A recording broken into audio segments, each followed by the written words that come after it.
సువార్త ప్రకటించిన వచ్చిన వారికి దేవుడిచ్చే ధన్యతలు, దేవుడిచ్చే బహుమానాలు, వాటిని గురించి ఒక్కొక్కటిగా దేవుడు చెప్పేటటువంటి కొత్త పేర్లను కూడా నేను మీకు తెలియజేస్తూ వచ్చాను.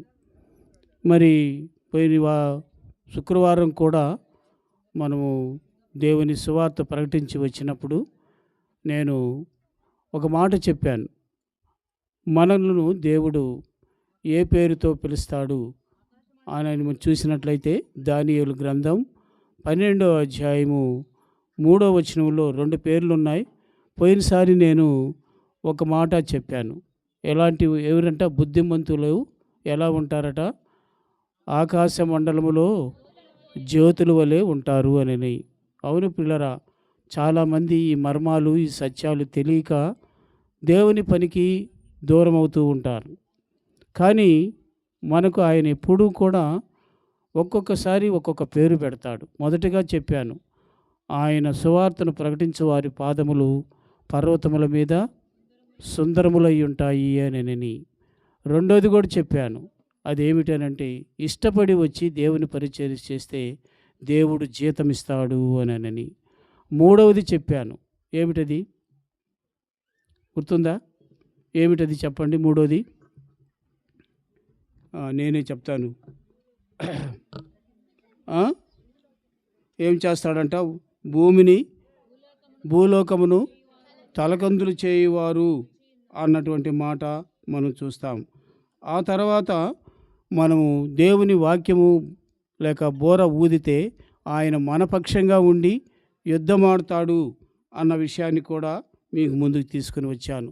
ఇలాగున ఆయా సంఘాల్లో, ఆయా ప్రాంతాల్లో మనం సువార్త ప్రకటించినప్పుడు ఒక్కొక్క ధన్యతను, మనం దీవెనలను మనం పొందుతూ వస్తూ ఉన్నాం. మరి ఈ దినాన్ని కూడా ఆ దానియేలు గ్రంథంలో మనం గుర్తు చేసుకున్నప్పుడు అక్కడే మరొక మాట రాయబడి ఉంది. ఏమిటది? పూర్తిగా చదివినట్లయితే ఆ వాక్యాన్ని, బుద్ధిమంతులైతే ఆకాశ మండలంలోని జ్యోతులను పోలివారై ప్రకాశిస్తారు అని పోయిన వారం చూసుకున్నాం.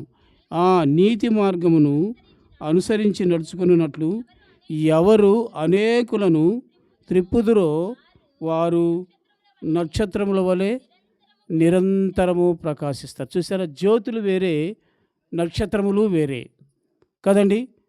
మరి ఈ దినాన వెళ్ళి వచ్చిన వారందరినీ దేవుడు ఏమంటున్నాడు అని అంటే, మీరు ఆకాశ మండలములో ఉన్నటువంటి ఆ నక్షత్రముల వంటి వారు అని తెలియజేస్తూ ఉన్నాడు. పిల్లరా, జ్ఞాపకం చేసుకోండి. ఈ సత్యాలను మీరు గ్రహిస్తే మరి ఉదయకాలం చెప్పినట్టుగా అనుదినము ఏం చేస్తాము? రక్షణ సువార్తను ప్రకటిస్తాం. ఒక్కొక్క దానికి ఒక్కొక్క పేరుందండి. అవన్నీ కూడా మనకి దేవుడిస్తూ వస్తున్నాడు. కానీ ఇది గ్రహించక చాలామంది దేవుని పనికి దూరం అవుతూ ఉంటారు. ఈ దినాన మనం చూసినట్లయితే మనం ఎవరమంట? నీతిమంతులమైన వారముగా, ఎవరినైతే నీతి మార్గమును అనుసరించి నడుచుకున్నట్లు ఎవరు అనేకులను ప్రభువు వైపు తిప్పుతారో వారు నక్షత్రముల వలె ఒక దినం కాదు, నిరంతరము ప్రకాశిస్తూనే ఉంటారు కదా. ఆలోచన చేయండి పిల్లరా, ఈ నక్షత్రముల వలె మనం ఉన్నామా? ఆ పేరును మనం సొంతం చేసుకున్నామా? ఆ ధన్యతను మనం సొంతం చేసుకోగలిగినామా? ఆ బహుమానాన్ని మనం పొందగలిగినామా అని ప్రశ్న వేసుకోవాల్సిన వారంగా ఉంటున్నాం. నక్షత్రము అనేది ఏమిటో తెలుసా? మరి మామూలుగా చీకట్లో కనిపించే, ఆకాశంలో కనిపించే నక్షత్రం కాదు. ఒక నక్షత్రానికి ఒక పేరు పెట్టి ఉన్నారు. ఆ పేరు ఏమిటో మనం చూస్తే, మరి మత్తయి సువార్త చూడండి ఏమి రాయబడిందో చూస్తే అక్కడ ఆ నక్షత్రం కనబడుతుంది. క్షమించండి, లూకాసు వార్తలో మనం గుర్తు చేసుకున్నట్లయితే 2వ అధ్యాయము 2వ వచనం చదువుకుందాం. ఏమి రాయబడిందో చూడండి. అధిపతి అయి ఉన్నప్పుడు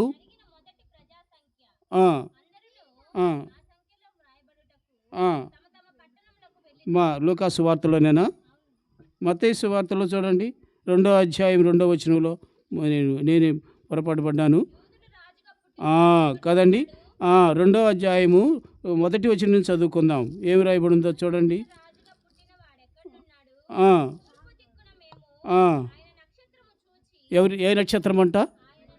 ఇందాకేం చదువుకున్నాం మనం? ఎవరైతే ఎవరిని నీతి మార్గమును నడిపిస్తారో వారు ఆకాశంలో ఎలా ఉంటారట? నక్షత్రముల వలె ఎల్లప్పుడూ ప్రకాశిస్తారు. మరి ఈ నక్షత్రములు ఎవరు అని అంటే మనమే. ఇక్కడ యేసు ప్రభు పుట్టినప్పుడు కూడా ఏం జరిగింది? తూర్పు దేశపు జ్ఞానులను నడిపించేదానికి ఎవరంట ఉండి ఇక్కడ కనిపించేది మనకు? ఆయన నక్షత్రము చూసినారు. ఆయన నక్షత్రము. ఎవరి నక్షత్రం ఇది? దేవుని నక్షత్రం కదండి. యేసు ప్రభు యొక్క నక్షత్రం. ఆ దానిని చూసి ఈ లోక జ్ఞానులు కూడా మరి యేసు ప్రభును చూడటానికి వచ్చారు. ఎంత గొప్ప స్థితో ఒక్కసారి ఆలోచన చేయండి. మనము కూడా ఆకాశ మండలములో ఏ నక్షత్రములాగా ఉంటామంట? ఆయన నక్షత్రములాగా మనము ప్రకాశిస్తాం, నిత్యము ప్రకాశిస్తాం. దేవుని సన్నిధికి నడిపించేటటువంటి రక్షింపబడిన తరువాత అనుదినము ఎవరినైతే దేవుని సన్నిధికి నడిపిస్తారో వారు ఆయన నక్షత్రములాగా ప్రకాశిస్తారు, నిత్యము ప్రకాశిస్తారు. అది ఇప్పుడు చూడండి, ఈ లోక జ్ఞానులను కూడా కదండి వారిని నడిపించగలిగినటువంటి గొప్ప శక్తి ఎవరికి ఉంది అని అంటే మనకే ఉంది కదండి. ఈ లోక జ్ఞానం పనికిరాదు, కానీ దేవుడిచ్చే జ్ఞానం చొప్పున మనం ఈ దినాన ఈ ప్రాంతమంతా కూడా మనము అనేకులను మనము యేసు ప్రభుని గురించి చెప్పినాం కదండి. ఇప్పుడు యేసు ప్రభుని చెప్పిన దాన్ని బట్టి ఎప్పటికైనా సరే వారిలో మార్పు దేవుడు తీసుకుని వస్తాడు. ఇప్పుడు చూడండి, అలా వచ్చిన వీరు ఆ యొక్క రాజు దగ్గరికి వచ్చారు. రాజైన హేరోదు చాలా ఇబ్బంది పడ్డాడు. నేనే రాజునై ఉంటే యూదుల రాజు ఎవరు అనని చాలా కలవరపడ్డాడు. అయితే వారు ఇంకా వేరిని వారిని కూడా పిలిపించి అడిగితే కూడా ఉన్నాడయ్యా, ఆయన మరి వేరే ప్రదేశంలో ఉన్నాడు, ఇక్కడ కాదు అన్నటువంటి విషయాన్ని గ్రహించిన ఆ జ్ఞానులు బయటకు వచ్చి చూశారు. బయటకు వచ్చి చూస్తే వీళ్ళు మార్గం తప్పినారు. అయితే బయటకు వచ్చి చూసేటప్పటికి ఏం జరిగిందో చూడండి పిల్లరా. 9వ వచనానికి వచ్చి చూద్దాం. రాజు దగ్గర నుంచి వారు ఏం చేసినారు? బయలుదేరిపోవచ్చుండగా ఇదిగో మరలా ఇక్కడ నక్షత్రం కనిపిస్తుందా లేదా? కాబట్టి పిల్లలు జ్ఞాపకం చేసుకోండి, ఆ నక్షత్రము ఎప్పుడూ కూడా అనేకులు తిప్పటానికి, ఎవరైనా మార్గము తప్పినా సరే వారిని దేవుని సన్నిధికి నడిపించేదానికి కాసుకుని ఉండేది ఏంటి అని అంటే యేసు ప్రభు నక్షత్రం. అదే ఆకాశ మండలంలో నిత్యము ప్రకాశించేటటువంటి నక్షత్రము. ఎవరు అని అంటే యేసు ప్రభునందు విశ్వాసముంచి ఆయన యందు భయభక్తులు కలిగి ఆయన సువార్తను చేతబట్టుకొని ముందుకు సాగుతారో వారందరూ కూడా ఆయన నక్షత్రమే. ఎంత ధన్యత ఉందో చూడండి మనకు ఈ సువార్త ప్రకటించిన దాని వలన కదండి. జ్యోతుల వలె ప్రకాశించడం ఒక విధైతే, నక్షత్రం వలె అనేకులు నడిపించటం కూడా మనకు దేవుడిచ్చిన గొప్ప శ్రేష్టమైనటువంటి పని కదండి. అలాగా వారు మరలా ఏం చేశారు అని అంటే పిల్లరా, దారి తప్పి రాజు దగ్గరికి పోయి మరీ వారు పొరపాటు పడి మరలా బయటకు వస్తే కాసుకునే ఉన్నాడు. ఎవరు వాళ్ళు? నక్షత్రం కదా. జ్ఞాపకం చేసుకుని మనం కూడా అంతే. చాలామంది దారి తప్పిపోతారు, చెప్పినటువంటి విషయాన్ని గ్రహించక కదండి, విన్నట్టు విని తర్వాత మరలా లోకంలోకి వెళ్ళిపోయే వాళ్ళు ఉంటారు. వారి కొరకు కూడా ఈ నక్షత్రం కాసుకొని ఉంటుంది. వారి కొరకు కూడా ఈ నక్షత్రం కాసుకొని ఉంటుంది. ఎందుకనేనంటే ఆ నక్షత్రాన్ని ఉద్దేశమే అది. తప్పిపోయిన వారిని, దారి తప్పిన వారిని, ఇంకా ప్రభుని ఎరగని వారిని అందరిలో కూడా కార్యం జరిగించేదానికి, నీతి మార్గమును నడిపించే దాని కొరకు ఈ నక్షత్రాలు ఉన్నాయి. మరి నువ్వు ఏ దాంట్లో ఉన్నావు? నక్షత్రంగా ఉన్నావా, లేక ఇంకా వేరే స్థితిలోనే ఉంటున్నావా? ఆలోచన చేయాలి. నేనైతే చెబుతున్నాను, వచ్చిన బిడ్డలందరూ కూడా నిజముగా వారు దేవుని పని చేసి వచ్చి ఉంటే వారందరూ ఎవరు? ఆకాశములో ప్రకాశించే నక్షత్రాలు. అర్థమైందండి? ఇప్పుడు ఏం చేసినారు? తూర్పు జ్ఞానులనే తీసుకొచ్చినారు. అయితే అక్కడికి వచ్చేటప్పటికి నక్షత్రాన్ని వదిలిపెట్టి రాజు దగ్గరికి పోయారు. రాజు కలవరపడ్డాడు. ఇప్పుడు రాజు మరలా మీరు వెళ్ళండి అయ్యా, ఎక్కడో ఉన్నాడంట, చూసి నాకు కూడా చెప్పండి అయ్యా అని పంపించారు. బయటకు వచ్చేటప్పటికి వీళ్ళు దారి తప్పినారని తెలుసుకొని ఈ నక్షత్రము ఏం చేసిందో తెలుసా? సరైన మార్గంలోకి నడిపిస్తూ ఉంది. మరి నక్షత్రాన్ని చూసిన వారు రెండోది జరిగింది వాళ్ళల్లో. ఏమిటో చూడండి, అక్కడే రాయబడి ఉంది, 10వ వచనంలో ఉంది. వారు ఆ నక్షత్రమును చూచి అత్యానంద ఏమైనారంట? భరితులైనారు. అత్యానంద భరితులైనారు కదా. మనల్ని చూసినప్పుడు ఇప్పుడు జ్యోతి ఒక ఇద్దరు సహోదరులను తీసుకొని వచ్చింది కదండి. ఒకవేళ వారికి ఈ మధ్య దేవుని సన్నిధి లేక వారు ఎదురు చూస్తూ ఉన్నారేమో, ఇప్పుడు ఆమె పోయి యేసు ప్రభు నిజమైన దేవుడిని చెప్పకపోయినా వారు ఒకసారి తెలుసున్నారు కాబట్టి, అది కావాలనుకున్నారు కాబట్టి కదండి. ఎక్కడమ్మా, ఏ ప్రాంతం అమ్మా, మాకు తెలియదే అనని వారు ఆమె వెంట తీసుకుని వచ్చింది.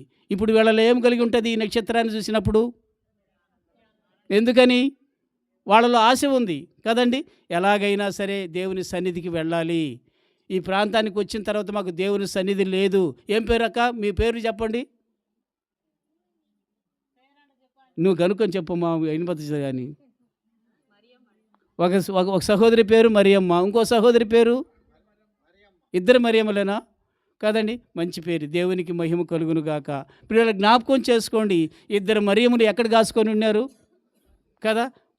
ఇప్పుడు ఈ జ్యోతి నక్షత్రం అయ్యి వాళ్ళు కనపడిన తర్వాత వాళ్ళకి ఎలాంటి ఆనందం వచ్చింది? మిమ్మల్ని చూసినప్పుడు కూడా, జ్యోతి పేరు చెప్తున్నారు అనుకోబాకండి, మిమ్మల్ని చూసినప్పుడు కూడా చాలామంది బయటపడకపోయినా వాళ్ళలో ఏవలో వచ్చి ఉంటుంది, మొత్తానికి అత్యానంద భరితులు అయ్యి ఉంటారు. కారణం ఏమిటి కదా.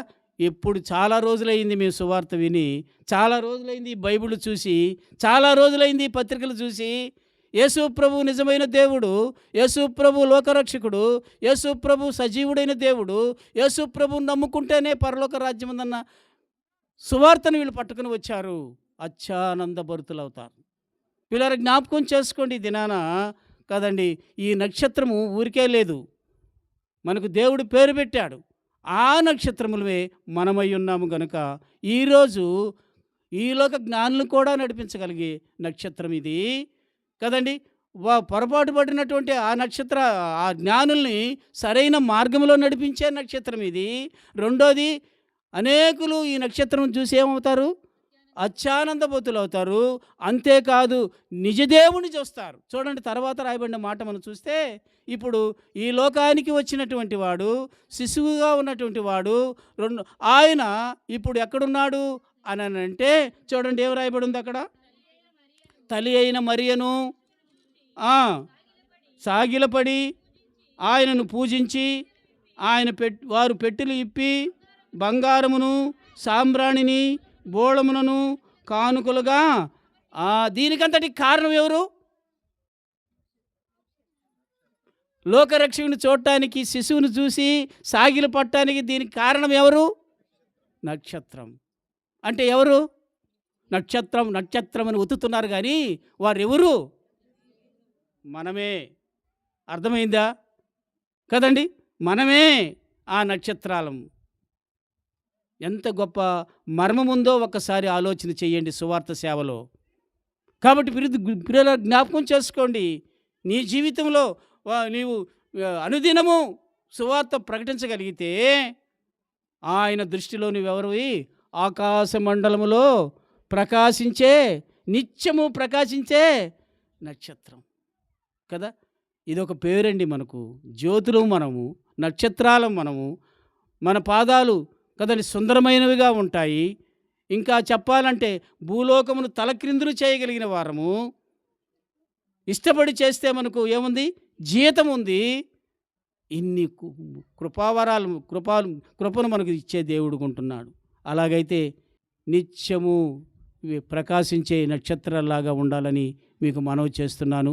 అంతేకాదు, మరి అప్పుడేం దేవుడు మనకు ఇంకో పేరేం పెడతాడో చూద్దాం.